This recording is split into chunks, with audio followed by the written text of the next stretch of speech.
Hi, Abraham. It's a pleasure to be with you here today. My question concerns my dreams. I find myself over the last several years having nightmarish type dreams that I wake up screaming from. Though my life seems very plentiful and bountiful, and I thrive in many areas of my life, so I'm actually quite surprised about the fact that my dreams could be so, scary, where I wake up screaming. And so I'm wondering if you can maybe help me get some clarity on that. The thing that we like most about dreams is that they are indicators of a vibrational current that you've got going on. Dreams also remind us all how wonderful it is that you live in an environment where there is a buffer of time, where you can offer quite a bit of thought. You have a lot of leeway. And that's why a person can say to us, I'm having dreams that are unsettling while my life is going okay. And we want you to understand that your dreams are a bit about what's down the road, because your dreams are manifestations. Your dreams don't come to you as messages from someone outside of you. Your dreams come to you as indications of where your thoughts are and what those thoughts, if you maintain them for longer periods of time, are manifesting. Give us a little bit of detail about the dream. You say you wake up screaming. What's happening? Well, it's never the same one, but it usually revolves around some sort of something. Sometimes it's a person, sometimes it's an animal that is looking at me really intently, and then there's some sort of recognition that there is what I feel at the time is some sort of evil in that other thing. And then I get so terrified, or I don't know if it's terrified, but I decide right then, well, the only way I know how to wake myself up out of this is to start screaming. All right, so now let's sort this out just a little bit, because what most people feel is evil is another who has an intention that is different from your own, who believes that they have the power to enforce their intention whether you're happy with it or not. In other words, it's that feeling of powerlessness. But if you're beating the drum of something, if you are observing things going on around you, and it comes to your attention that there are others who profess to have power over things, whether you think they do or not, and they've worked very hard at convincing you and others that they have that power, and the power that they seem to be exerting is not a vibrational match to what you want to have happen, but you don't have any means of making them stop it, and they arrogantly stand right in front of you and look right at you as if to say, this is what I'm going to do and you can't stop me. That's why you're putting the label evil on it, because it feels like it has a stronger power. It feels like it's bigger than just another person there. There's a whole current around it, and your realization in your dream, in other words, you're not angry, you're not fighting it, you're not standing up to it, you're not defying it, you're not saying, but wait a minute, you have no power in my experience. You're buying what they're saying.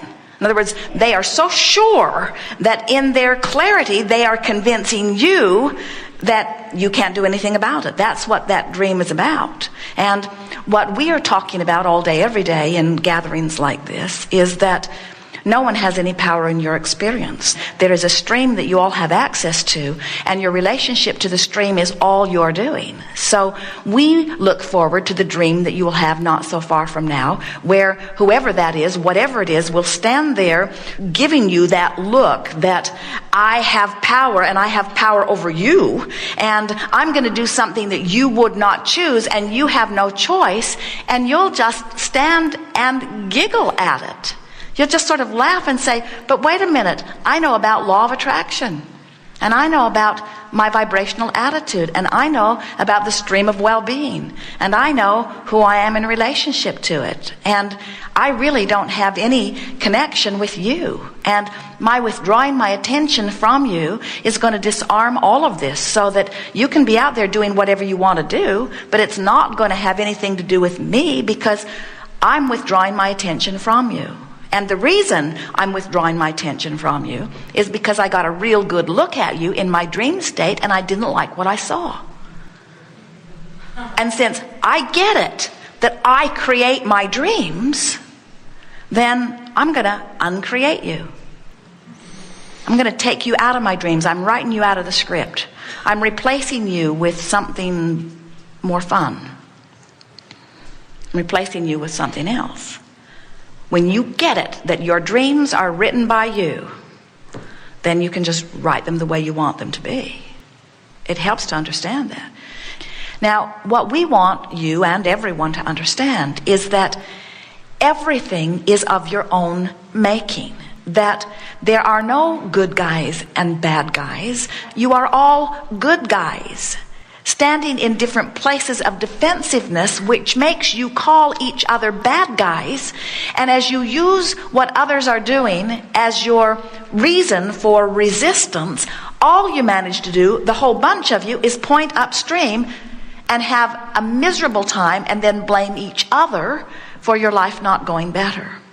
But you can't sort it out. You cannot get to the bottom of any issue and figure it out. So finally, what it comes down to is you've got to accept that well-being is yours to be had, and that there are no monsters in the bushes that are not of your own making. There is no evil that is other than of your own making. There is no one after you that is not of your own making. And if they're showing up, then there's something that you need to do about it. And I actually understand that, and that's why I find it confusing, actually, that I'm having it in my dreams, but I don't have those feelings at all in my waking life. That's really a good point, and this is the reason for that. Everything that you feel is about your vibrational relationship between where you are, the drum you're beating right now, and who you really are. Everything you feel is about that. Everything you live is about that. So a lot of people are not really sensitive to what they're feeling until it manifests. In other words, first there is emotion. If you don't notice the emotion, it gets bigger, then there's sensation. If you don't notice it, it gets bigger, and there's actually physical discomfort that can actually lead to physical pain. And so if you're not aware that you've got this going on, then often you'll have a dream that just points it out in more vivid terms. In other words, clearly there's something that is happening in your vibration that you're just not aware of, because what you're saying to us is, it doesn't feel that bad. My life's going pretty good, you say. Yeah. And we say, we want your life to go better than pretty good. We want it to go really, really well. We want you to not just get by. We want you to fantastically thrive. We don't want you to just sort of have an interesting life. We want you to have a vivid, compelling life. We don't want you to feel okay in your body. We want you to feel vital and alive and exhilarated in your body. We don't want ideas to just interest you. We want them to captivate you and fascinate you. There is so much more for you to live. And because you're willing, and everyone is, you're willing to endure the discomfort of focusing upon things that make you feel bad. As you focus upon things that make you feel bad, they're coming closer and closer into your experience. And when they show up in your dreams, the purpose of it is to get your attention, because your attention hasn't been gotten by your emotions. Most of you are sort of immune to your emotions unless they get really, really strong. You're willing to be irritated. You're willing to be frustrated. You're willing to be overwhelmed. You're willing to be less than joyful. But it isn't until something in your dream scares the fire out of you that then it gets your attention. And we say, good for that dream. It got your attention. We love it when things show up in your dreams, because they help you to realize you've got vibrations going on that you didn't know you had going on before you had the dream. So when you have a dream like that, it's not saying that you've gone wrong. What it's saying is you've got stuff in vibrational escrow that for one reason or another you're holding yourself apart from. A dream like that is an indication of the existence of resistance. So when you wake up from a dream like that and you acknowledge, well, didn't know I had it, I acknowledge that I've got some resistance. Now I'm going to start watching in my day-to-day conversations and thoughts with myself and others, what things sort of remind me of the feeling in that dream. What things remind me of that? And as you find yourself in the middle of something that feels like that, stop and say, oh yeah, that's it. This is a point of resistance. Now, here's where all of my power is. In other words, right here, right now, is where I can choose to go this way or this way. That's all the power in the moment means. I can go against the flow, or I can let myself go with the flow. Those are the only choices. You might have heard us say, we've been saying it for a while, that there really are only two emotions. One feels good and one feels bad. And it might be even better to say one feels better than the other. Two choices. From where you stand, anytime you're standing there, you don't have access to the whole range of emotions. You've just got a choice. Feel worse or feel better. That's it. Feel worse or feel better. So anywhere you jump in, which is where you are, you don't have a choice. You can't say, oh, I think I'll jump in up there. You've jumped in. This is where you are. This is where all of the thoughts that you've thought before, all of the combinations of all of the things you've been doing, this is where you are. You're jumping in where you are. We want you to write this down. I am where I am. I am where I am. I am where I am. I am where I am. I'm 20 miles out and San Diego's still 400 miles away. I am where I am. Should I kill myself over that? No. Just point towards San Diego and keep going. I am where I am. I am where I am. And the only question is, which way am I pointing in the stream? And what we so much want you to hear is that no matter where you are in terms of what you call time frame between the manifestation point of what you're wanting, the turning point is the moment that you let the flow carry you. That's when life starts getting better. In the moment that you let the flow carry you. Sure, you want to be down there where all that stuff is, and we promise you, you will get there. But the turning point in life, what life is about letting the stream carry you rather than bucking it. And when you don't believe you're worthy, you buck it. When you believe somebody else is wrong, you buck it. When you think there is shortage and not enough to go around, you buck it. When you think somebody else is going to get credit for something that you want credit for, you buck it. When you think that somebody has done something wrong, you buck it. When somebody disagrees with you, you buck it. When you think that there's a competition over rightness and wrongness, you buck it. When you think that past lives are being held against you, you buck it. When you think that there's something waiting for you in heaven and you've got to find the right hoops to jump through and then you've got to jump through them just right, you buck it. In other words, you buck it, you buck it, you buck it when it doesn't feel good. And in the moment that you stop doing that, you relax, the relief takes over, and the stream begins to carry you, and that is your turning point. So you can turn from despair into something that feels better, which you might call rage. You can turn from rage into something that feels better, that might feel anger. You can turn from anger into something that feels better, which might feel like less anger. You can turn from anger into frustration, which feels better. You can turn from frustration into hoping, which feels better. You can turn from hoping into believing or reaching or optimism, which feels better. In other words, it's just always from where I am. Never mind what anybody else thinks. Their vibrational relationship doesn't have anything to do with mine.